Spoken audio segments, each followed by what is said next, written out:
President Trump is renewing his attacks on Congressman Elijah Cummings and one of the cities he represents. Speaking to reporters outside the White House, the president again blamed Cummings for the condition in the, quote, corrupt city of Baltimore. He also defended himself and said that he is not a racist. No, Baltimore has been very badly mishandled for many years. As you know, Congressman Cummings has been there for a long time. He's had a very iron hand on it. It's a corrupt city. There's no question about it. All you have to do is look at the facts. The government has pumped in over the years billions and billions of dollars to no avail. I think that Representative Cummings should take his oversight committee and start doing oversight on Baltimore. He'd find out some real things.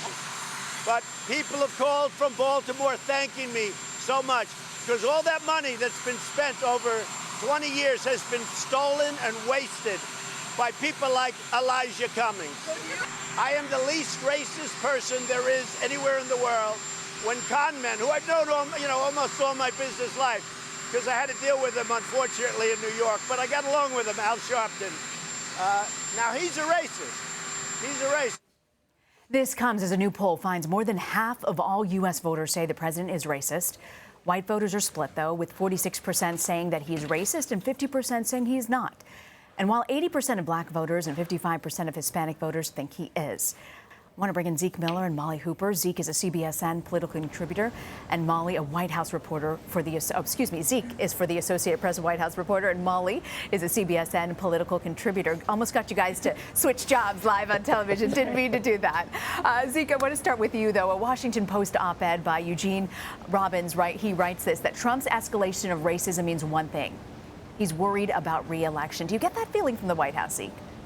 Absolutely. I mean, this has been very clear over the last several weeks and months. If you look at the president, you talk to the people around him, people at his campaign, this is the president himself believing that the path to his re-election victory next year is by division, not addition. He's not trying to bring the country together, trying to win over people who don't agree with him right now. He's trying to turn out every person who already agrees with him and make sure that they go to the polls and they were enthusiastic about doing so next November. That's essentially the core of his strategy, and that's where we're going to see him make similar attacks like this, like we've seen, like we saw against the 4 congresswomen of color a couple of weeks ago, like we saw against Congressman Cummings over the weekend, and talking to people around him. This will be the strategy going forward over the next 15 months or so.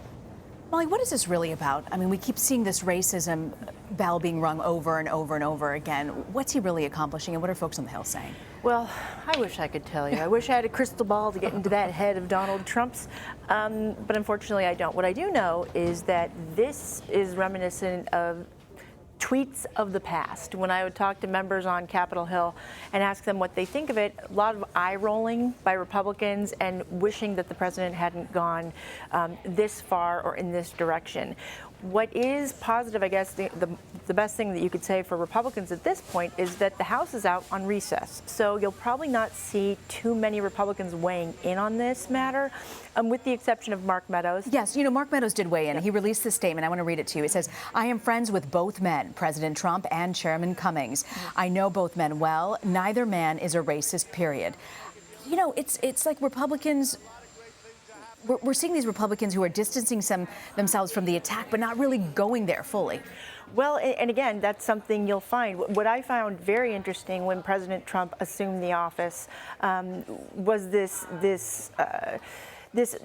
desire not to get in the president's way on the part of Republicans. And they were hearing from their voters back home in the districts that Donald Trump was doing the right thing for the economy and that there was a lot of popularity in these Republican districts for the president.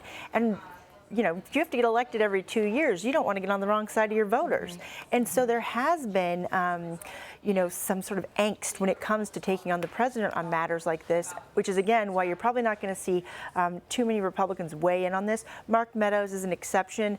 I believe it was last month there was a legislative skirmish on in a committee hearing that Elijah Cummings was chairing, in which Mark Meadows took offense at something Rashida Tlaib said, and Mark Meadows said, "Are you accusing me of being a racist?" Elijah Cummings jumped into Mark Meadows' defense and said, we are friends. This man's not a racist.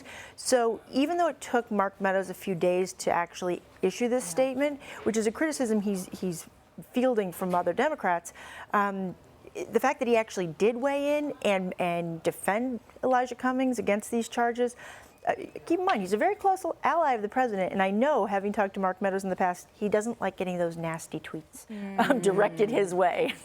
You know, Zeke, I want to ask you, Congressman John Ratcliffe is in the running. We're hearing about getting the nomination for the Director of National Intelligence. Do you have a sense from the White House as to why they chose him?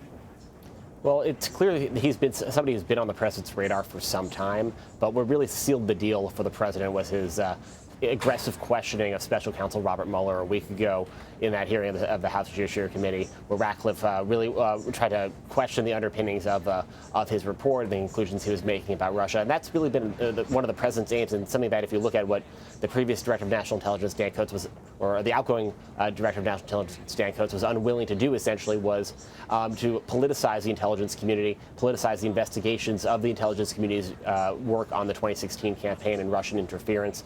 That's something the president has tried to do. He has the Attorney General, who is his handpicked loyalist, Bill Barr, who is launching a similar investigation right now. And that department had found some resistance within the intelligence communities because Dan Coats was not going to allow his agencies, the agencies that reported to him in that post 9/11 structure, to be politicized. Now the president is about to put in an ally who has demonstrated he's willing to make those sorts of moves, and that's one of the reasons why he's running to so much resistance on Capitol Hill, because Ratcliffe is going to have a very tall hill to climb in terms of convincing fellow Republicans even that he is not there in those sensitive national security jobs trying to carry water for the president. That's going to be a severe challenge to him. We've already seen some statements from Republican lawmakers who would have to do that for him and get to a vote, and they're not there yet. You know, I want to ask you about this, Molly. You know, what folks on the Hill are saying, Republicans are saying, and do you think he gets this through? You know, Sue Gordon, who was sort of the deputy, everyone expected at least temporarily would be elevated. This is a woman who spent 25 years in the intelligence world. And to Zeke's point about this position not being partisan, I mean, how do folks on the Hill, particularly folks who have understand this position very well, what are they saying? Well, there is a little concern and consternation among the Republicans in the Senate. And usually when a senator is appointed to be a cabinet level position, there isn't as much pushback because you're being confirmed by your colleagues, essentially. House members don't get that luxury, and we can see that with Dan Marino, who was appointed at the beginning of the Trump administration, former member of the House, to be the drug czar. Legislation, a 60 Minutes report came out about his role in essentially weakening drug laws having to do with opioids, and his nomination was scuttled. It was pulled. And so Ratcliffe has to convince 51 Republicans or 50 Republicans. Mike Pence could put him over the edge, but it's unclear that he has that right now. And his first line, you know, the first barrier that he can really get through is that Intelligence Committee, and not a lot of the members on the Senate Intelligence Committee know John Ratcliffe, but they know what they saw last week at the Mueller hearing. Yeah, he was definitely one of the ones who stood out. Zeke, I want to ask you about China. I know we don't always get a lot of time to talk about China trade, but I want to bring it up. The president mentioned it today. He said that the trade talks are going well, but expressed some doubt on reaching a deal. Here's what he said. So the talks are moving very well with China, but they were often with China, but China always makes a new deal at the end, or seems to. China is dying to make a deal with me, but whether or not I'll do it, it's up to me. It's not up to them. Well, I think China is willing to give up a lot, but that doesn't mean I'm willing to accept it. I think if China had their wish, they'd wait till after the election, they'll pray that Trump loses, and then they'll make a deal with a stiff, somebody that doesn't know what they're doing, like Obama and Biden, like all of the presidents before, because what they've done is they've just picked our pockets as a nation. That's not happening with Trump. Do we know anything about that?